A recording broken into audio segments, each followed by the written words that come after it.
What's up, world? Alright, so the verdict came down yesterday. George Zimmerman found not guilty.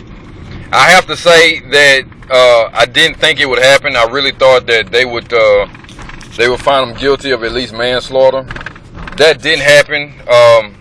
Honestly, my initial response was, kind of like, wow, I really thought, he was going to be found guilty. But I had a lot of time to reflect and think on it. And I like to discuss this from two different angles, okay? I want to argue both sides, basically. All right, number one, I put myself in Trayvon Martin's shoes, and even if, and I've had people follow me around. I've had cops do it. I've had, other people do it in neighborhoods. I've had people do it in grocery stores.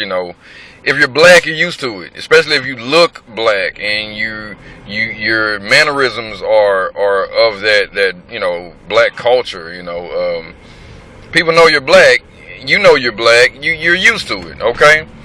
Now I don't know about Trayvon. I would have to assume that he's used to it too. It's very possible that they caught him at a bad time. He was just really pissed off about it and couldn't let it go. But that's beside the point. Again, if I put myself in his shoes, even if someone's following me around, first of all, I don't approach them.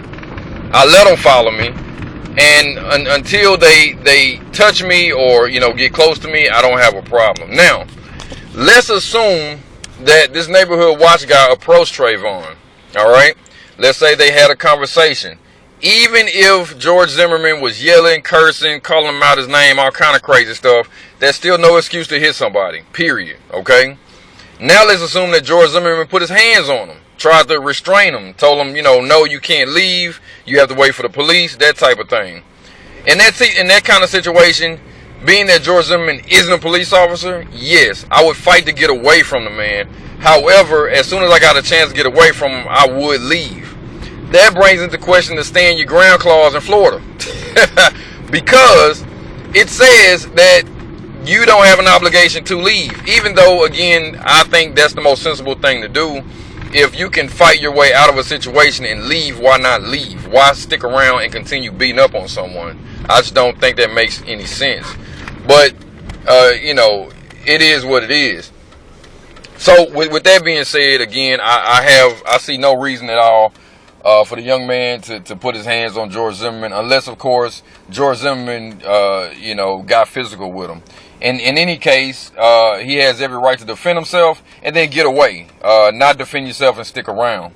Now, on the other side of things, let's say George Zimmerman was neighborhood watch, no different than I've done. I always walk around my neighborhood, not necessarily looking for crime or anything like that, but just because I like to know where I'm living and what's going on. And so let's just say he's walking around, doesn't really have a badge or anything like that, just a citizen on patrol, right?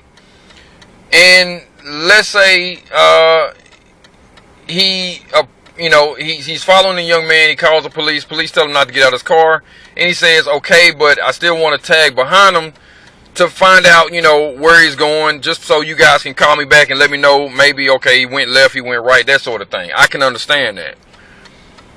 If Trayvon Martin then approached him, okay, and let's just say there was some words exchanged, Trayvon Martin jumped on him, okay? George Zimmerman has every right to protect himself, whether that be with his hands or with a gun. And in that case, of course, no problem. You killed him, it happened, and you move on from it.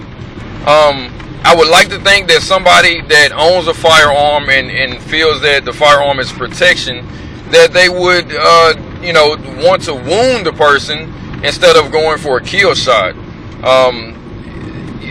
Personally, I carry guns for protection, and if somebody was coming at me, honestly, I wouldn't go for a kill shot. I really wouldn't. I would first try to wound them. If wounding didn't work, then yeah, of course I would go for the kill shot. The other scenario is if your life really is in danger. I mean, if you really are feeling that it's possible you can be close to death within the next second, then yes, of course, go for the kill shot. From what I understand, it wasn't that bad.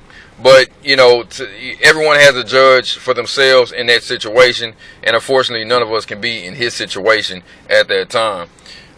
So, you know, all these people having a problem with the verdict. You know, it was a jury trial. People had a chance to deliberate. I've been on a jury, so I know what it's like.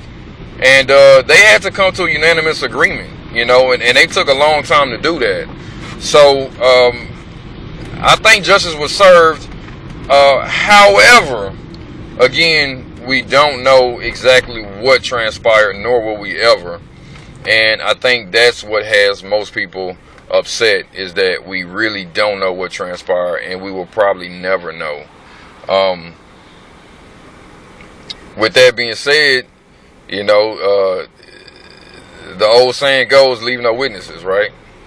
So there you go. All right, I'm gonna holler at y'all.